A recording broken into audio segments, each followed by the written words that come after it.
प्रेम से बोलिए चौथ माता की जय। सिंदूर से रंगे चरण चतुर्मुख पर, चंदन की छटा मस्तक पर चंद्रमा खिला। हे चौथ माता, आपके श्री चरणों में तन मन धन मेरा सभी कुछ समर्पित है। जय जय चौथ माता, सुख समृद्धि खुशहाली सब कुछ देने वाली, संतान को देने वाली और उनकी रक्षा करने वाली। हे चौथ माता, कथा को करते सुनते समय अगर मेरे तन मन धन वचन से कुछ त्रुटि रह गई हो तो उसके लिए मुझे क्षमा करना। हे चौथ माता, हम आपके श्री चरणों में आपकी छाया में रहना चाहते हैं। आज की इस वीडियो में हम चौथ माता की एक अद्भुत और पावन कथा का श्रवण करेंगे। हमारे वेद शास्त्रों में ऐसा कहा जाता है, चौथ माता का व्रत करने से घर में पुत्र, संतान और खुशहाली की प्राप्ति होती है। तो आइए आज की इस कथा का श्रवण पूरी श्रद्धा और ध्यान पूर्वक करते हैं। ऐसा कहा जाता है, पूर्व काल में एक बुढ़िया माई थी। वो साल में समस्त प्रकार की चौथ का व्रत धारण किया करती थी। बुढ़िया बहुत ही दरिद्र थी, लेकिन उसके एक पुत्र था। वह जंगल से जाकर लकड़ियां लेकर आती और उसी को बेचकर अपने पुत्र का और अपना पेट का पालन किया करती थी। बूढ़ी माई जब जंगल से लकड़ियां लेकर आती थी तो उन लकड़ियों को दो लकड़ियां हर रोज छुपा कर रख लेती थी और चौथ के दिन उनसे 5 पूहे बनाती थी।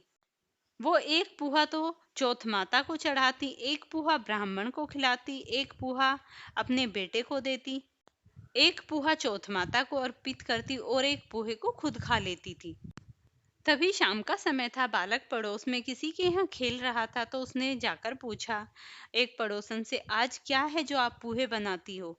तब वह पड़ोसन बोली, मैं तो आज पूहे बना रही हूँ, तेरी माँ तो हर रोज बेटा पूहे बनाती है। तब वह अपने घर आया और अपनी माँ से पूछा, माता तुम रोज पूहे क्यों बनाती हो? तब उसकी माँ ने बताया। बेटे ने अपनी माई से पूछा, हम इतनी मेहनत करके लकड़ियां बेचकर पैसा लेकर आते हैं और तुम चौथ माता को पूहे बनाकर खिलाती हो। अब आप ऐसा करो, या तो मुझे या फिर चौथ माता को, एक को चुन लो। तब उसकी माँ बोली, बेटा तू भी मुझे अति प्रिय है, लेकिन अपनी चौथ माता का व्रत मैं बिल्कुल भी नहीं छोड़ूंगी। इस बात को सुनकर बेटे को बहुत ही गुस्सा आया और वह गुस्से में अपने घर से निकल गया। बुढ़िया माई अपने बेटे से बोली कि जा ही रहा है तो जाते जाते ये आके ले जा। ये तेरा बहुत रक्षा करेंगी, जहाँ भी तुझे रहना हो वहीं पर इन्हें पूर देना और फिर रहना। फिर उसने सोचा कि जो तेरी माई कह रही है बात तो छोटी है, लेकिन लेके चल, तेरा बिगड़ता ही क्या है। जैसे ही वह चला तो उसे रास्ते में रास्ता पार करने की कोई भी स्थान नहीं दिखाई दिया। वहां पर एक नदी थी, वो खून से भरी हुई थी। तब वह बोला, उसने कहा कि चौथ माता अगर तू सच्ची है तो ले मैं तेरा आंखा पूर देता हूँ, मुझे रास्ता दिखाना। जैसे ही उसने आंखा पूरा तो चौथ माता ने उसे दर्शन दिए और उसे रास्ता दिखा दिया। रास्ता देखते हुए फिर आगे चला। फिर वह जैसे ही आगे चला तो वहां पर घर घनघोर अंधेरा था। फिर उसने सोचा कि अगर तू इस घनघोर अंधेरे में जाएगा तो तुझे चीते भगेरे कुछ भी, राक्षस सांप कुछ भी खा जाएंगे, क्यों ना तू यहाँ पर भी आँखा पूर दे। उसने आँखा पूरा और कहा कि हे चौथ माता, अगर तू सच्ची है तो मुझे उजियारा दिखा दे। जैसे ही उसने आँखा पूरा तो उसे तुरंत उजियाला हो गया। जैसे ही उजियारा हुआ वह जाकर किसी नगरी में पहुंचा। वहां के राजा का नियम था, वह नित्य प्रति एक पुरुष की बलि दिया करता था।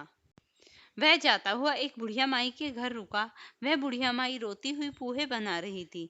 तब उसने बुढ़िया माई से पूछ ही लिया कि आप पूहे भी बना रही हो और रो भी रही हो, इसमें क्या कारण है? तब बूढ़ी माई ने उसे बताया कि मेरे एक ही बेटा है और जो यह राजा है आज मेरे बेटे की बलि देगा, उसी के लिए मैं आज पोहे बना रही हूँ। तब वह बोला कि आप ऐसा कीजिए, जो आपने पोहे बनाए हैं आप उन्हें मुझे खिला दीजिए और आप मेरी बलि दे दीजिए। वह बूढ़ी माई बोली कि मैं अपने बेटे की बजाय दूसरे बेटे की बलि किसी और के की कैसे दे सकती हूँ। और जैसे ही सुबह होते राजा के आदमी वहां पर उसे पकड़ने आए तो वह लड़का उनके साथ चला गया।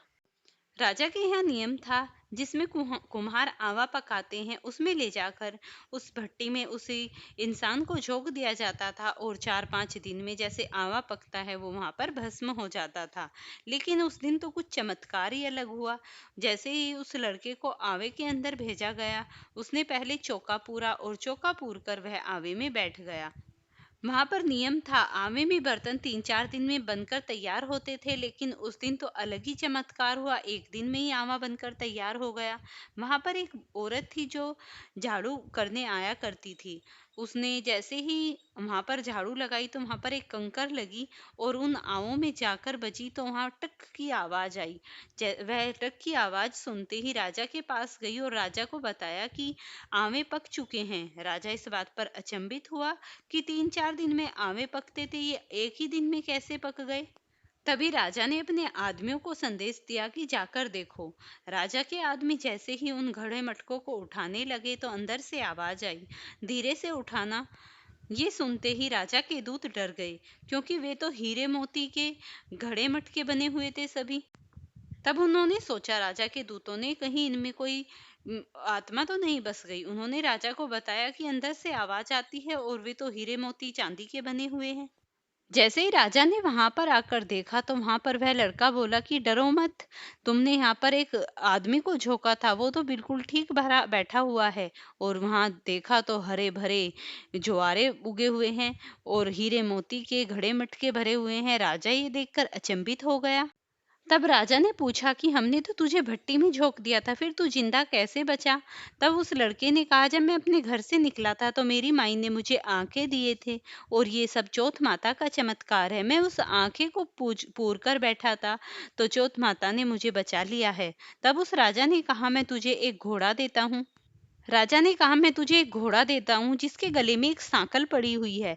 अगर तू सच्चा है और तेरी चौथ माता सच्ची है तो ये मैं चाहता हूँ ये सांकल खुद आकर मेरे गले में पड़ जाए। तब लड़के ने आँखा पूर कर चौथ माता से प्रार्थना की कि हे चौथ माता, आज तुम मेरी लाज बचा लेना। जैसे ही लड़के ने आँखा पूरा था और आंख बंद करके माँ से प्रार्थना कर ही रहा था, तभी सांकल खुल के राजा के गले में जा पड़ी। इसे देखकर राजा बहुत ही अचंभित हुए और फिर कहने लगे, तुम्हें जो भी कुछ चाहिए तुम मुझसे बताओ। लड़का कहने लगा, मुझे कुछ भी नहीं चाहिए। तब राजा ने कहा, तो मेरे एक पुत्री है, मैं उसका विवाह तुम्हारे साथ कर दूंगा। राजा ने बहुत सा धन देकर अपनी पुत्री का विवाह उसके साथ कर दिया। जैसे ही लड़का अपने महल नगर की ओर लौट रहा था तो रास्ते में वही पड़ोसन उसने उसके बेटे और बहू को आते हुए देखा और जाकर बूढ़ी माई को संदेश दिया, बूढ़ी माई, तेरा बेटा और बहू आए हुए हैं बहुत सा धन लेकर। तब बूढ़ी माई बहुत ही खुशी हुई और उसने बहुत धूमधाम के साथ अपने बेटा और बहू का स्वागत किया और दोनों तीनों बहुत ही खुशहाल रहने लगे। प्रेम से बोलिए चौथ माता की जय। जिस तरीके से चौथ माता ने बूढ़ी माई की सुनी, भगवान उसी प्रकार सभी की सुनना। फ्रेंड्स, अगर आपको ये कथा पसंद आई हो तो इसे लाइक शेयर करना, चैनल पर नए हैं तो चैनल को सब्सक्राइब करना और मुझे बताना मैं आपके लिए अगली वीडियो कौन सी लेकर आऊं।